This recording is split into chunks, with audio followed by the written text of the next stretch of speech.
Oh, well, hey, what are you doing out here at my Freedom Farm? I guess while you're here, we'll go ahead and talk about my shotgun. So, like I've said in previous videos, I really got interested back into shooting in January of 2021. What kicked it off for me was seeing a bunch of 3-gun videos, and I was very entertained with the way that worked.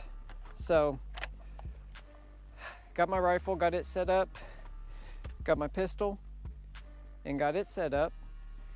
And then I had been looking for I had just seen a couple ads about it, a Benelli M2 Speed, and it looked perfect. Like it had extended tube on it, a huge cutout loading port, red accents on it. I mean, my favorite colors are black and red, so that was the thing for me.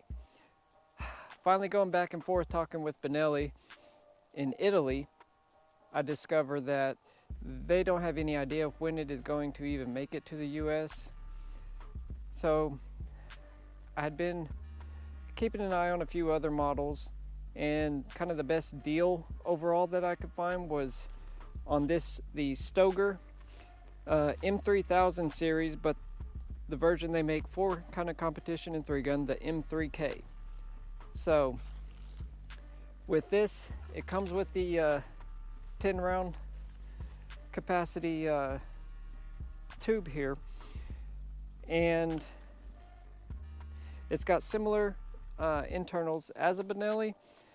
So I figured for the price to functionality ratio, this was one of the better deals out there. So I thought, hey, I'll go ahead, get this, start practicing and get over what I was afraid would be the worst thing I would be at, would be shooting shotgun. Like my dad, when I was very small, gave me a 12 gauge, and it, knocked me on my tuchus pretty good when I was a kid. And so I'd kind of been hesitant about getting onto the shotgun, but finally bit the bullet and went ahead and got this. So, got a nice little sling that I thought I would need. As I've gone through and practiced more with it, come to realize I really have no purpose in actually keeping a sling. So typically I do not even run this, but it looks cool, so I figured I would show it off. It is a Blue Force Gear Vickers Combat, and in my new favorite, black multicam. But for what I do out here, typically by myself, and I'm not having to really transport myself very far, I have very little use for the sling. So typically I just run it without. So we'll go over a little bit about it. Like I said earlier, 10 round capacity, one in the chamber. It does come with a nice red fiber sight here. I did go ahead and throw on this pick rail so that I could put a red dot on it. In my head, I was thinking that would be quicker, so right now I'm running a Vortex Venom 3 MOA. I keep going back and forth in my head. I may switch that over to the Viper that I've got as my offset on my rifle, but right now it's set up. I had to put an angled plate in here. I'm not sure if you can see, but the back here is a little bit thicker than up at the front. So I had to tilt it down a little bit in order to get maximum adjustment on here. I did find a company called MOA Precision, and they make a couple of aftermarket upgrades for this. So went ahead and went with their red charging handle. It rotates. The stock one is fixed, and their bolt release here, and their follower and spring system, and the Terran Tactical Benelli trigger spring kit. So, I mean, it's not super noticeable, but for a shotgun, it does pretty well. See if we can get an idea there. So, I mean, it's a fairly good trigger. Whoops. For a shotgun, let's go this way. I need to put it on my trigger gauge, but I'd say it's around 4.5, 5-ish. But it did smooth it out a little bit.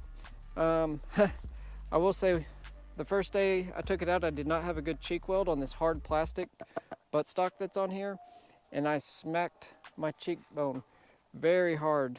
And so I went ahead threw a Kickies pad on it just to soften that up where it's right up against my face. Other than that, this thing is pretty well stock. I did put in the enhanced extractor, so you know that'll be impossible to see, but the extractor that comes on it is one of the known weak points of this model, so went ahead, popped that out, and put in the upgraded extractor. Oh, you know what? Actually, I don't think I have done that yet. I have the upgraded extractor, but I think I'm just going to run this until it eventually wears and breaks. Then I'll go ahead and upgrade it. So just for fun, I did get a Phoenix Ammo chamber flag, just because they are awesome on Twitter, and I like to support people that are doing fun stuff. So that's about it on this guy. It's a great little shotgun and does everything I need it to do at this point. Like I said, I would like to get that Benelli M2 Speed if it does ever come out, but you know, I can't keep waiting on it, so I need to get some practice in. I will say the only other thing I'm planning to do is to go ahead and open this up a little bit so I can practice those double and quad loading techniques. And I would like to get from MOA Precision, they do have an auto lifter, you know, so when you drop one in, it will go ahead and lift, drop the bolt, and you're ready to go. So you don't have to do the load one into the chamber before, or drop the bolt before being able to access the loading tube. So there's a few things to it. I may shave down that, I don't know. Couple little improvements I plan on making, but as of right now, it runs, does what I need, and I like to have fun with it.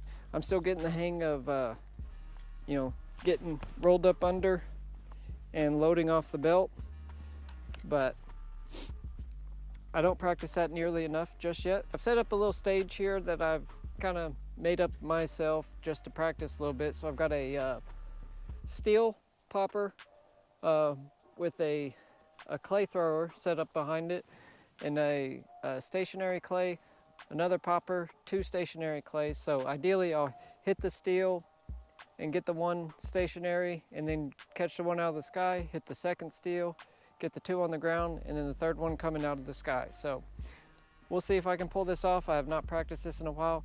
It is deceivingly chilly out today. My hands are definitely feeling it, but let's give it a run and see what happens. I'm right at about 15 yards here. Here we go.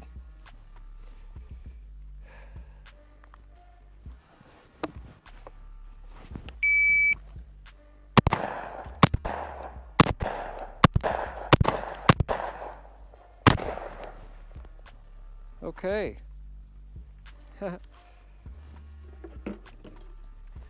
Well, that worked. I realized I forgot to put my glasses back on. So I have, getting into shooting, I found I have a bad astigmatism. So my red dot looks like 2 or 3 different dots, or one big one. So, whoops. Anyways, got these on now. Over the last year and a half, my clay throwers, the foam on them has gotten kind of deteriorated, so I think that's what's busting the clay when it throws up.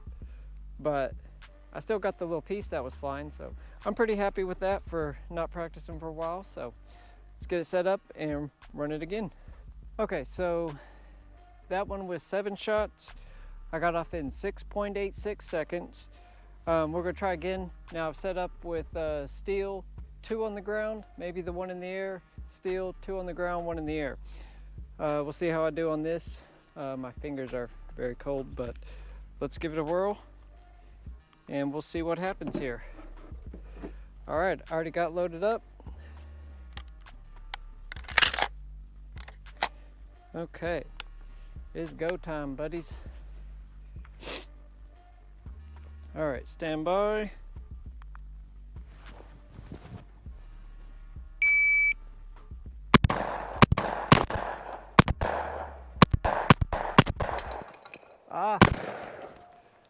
Okay, so as you can see, that one there, it is pretty ate up, and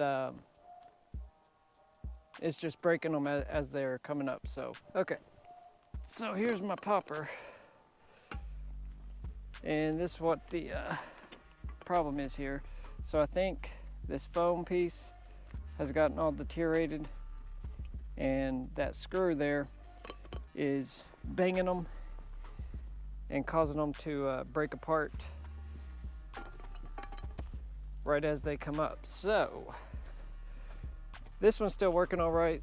Foam here is ate up, but it's a much shorter popper, so it's not as violent of a hit. So got a few maintenance things to do, but they are about a year and a half old now. I think I got them in the summer of 2021. So, you know, they're showing their age, like all of us tend to do. Okay, so on that one with the 8 shots, got them off in 7.22 seconds. So, got a few 50s and 48s, 47s in there. So, now I did get this newer like target holder I found on Amazon, and just stakes in, holds 3 clays, and then we got that popper there. So I am going to give this a try. I've not actually shot this yet, but let's see. Get y'all kind of right there. So I'm gonna leave y'all here and y'all get a good view, and we're gonna give this another run here.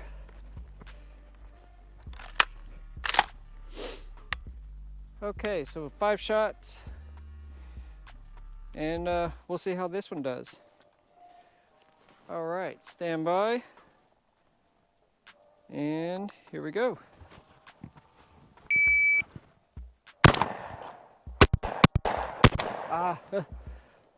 Nope.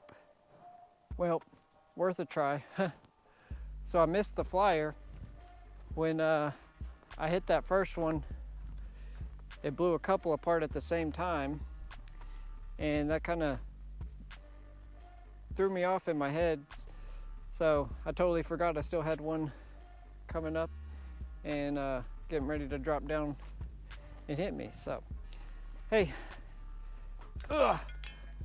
it's a nifty little holder. I think maybe just set one on the top and maybe one on the bottom. They might be too close, and the shock wave is pummeling them. So, okay, that was worth a try. Okay, so one more thing that I want to try. I have not yet done my Texas Star on my shotgun, but everybody says it should be good to go. So we're gonna load up a couple rounds, and we'll go see how quick we can clear the Star. Let's see what happens on the Texas Star.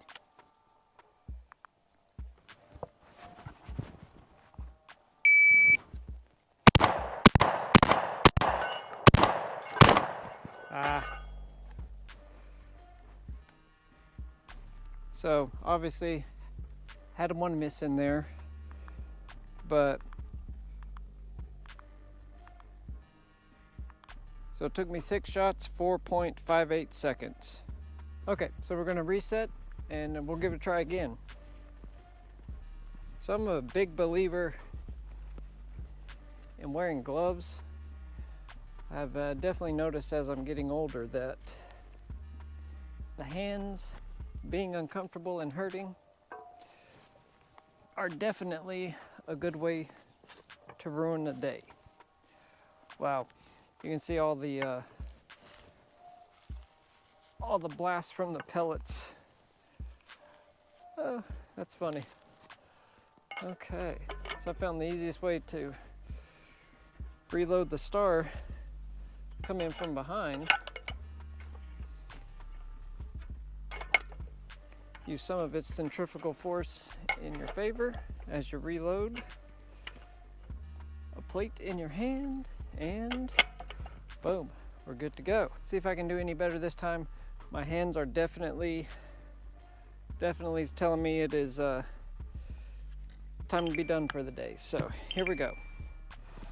Okay, and stand by.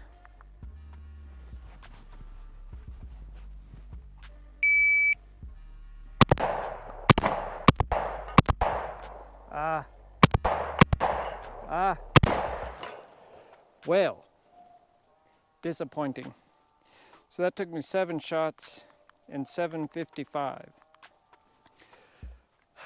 Once I start making silly mistakes like that, typically when I know it's time to be done for the day. So let's head back over and finish this out. There we go, my Stoeger M3000, the M3K edition. So like I said, it's been a great little shotgun for the price. Don't have much to complain about. There are a few things I wish it did a little bit better, but there is a decent little aftermarket out there, and you can kind of do some cool things with it. I did also forget to mention earlier, I did change out the recoil system. So the spring in here and the shuttle, I guess, I've got I think it's a heavier weighted one. Anyway, it's designed to run these Federal Top Gun 1145 feet per second shells more reliably. Downside, of course, is like slugs and buckshot, things that are 1250, 1400 feet per second. They do have a noticeably higher kick to them, but for the majority of what I practice, I'm just running this birdshot and just having fun with it. So there we go, great little shotgun, and it suits me pretty good. One other thing I wanted to go over real quick. So finding a decent little shotgun case proved to be very difficult. I tried a couple rifle cases, wasn't happy with them. I found this one, I don't even remember what brand it was, Allen. So there we go. So this Allen shotgun case holds everything just fine. It's got a nice padded interior, but I've got a nice large pocket here that I keep my my caddy on, and then you've got a magnetic pocket here. I keep it loaded up with this sleeve, so I've got my my choke tubes, choke wrench, a couple cases. I can actually hold 2 boxes of shells down in this pocket, and it's a magnet top, so easy to open and close. Then a little Velcro pocket on the front, large pocket here, 5th main pocket, but got another large zippered pocket here. So I mean, this is a pretty great little case, easy to maneuver around. It is padded on all sides, so this thing has worked out pretty well. I would definitely put this on my recommended list. So this one I can say is very nice, but great little case, keeps everything together and keeps this guy protected. So hey, thanks for stopping by, checking out this video on my M3K from Stoeger, and hope you have fun. I had fun out here, and it's cold enough now, sun's going down. It's time for me to get back home. So thanks for stopping by. Please subscribe. I am getting better at making videos, hopefully. Let me know what else you would like to see out here on my little Freedom Farm range. So, thank you very much, and I hope y'all have a great rest of your day. See ya.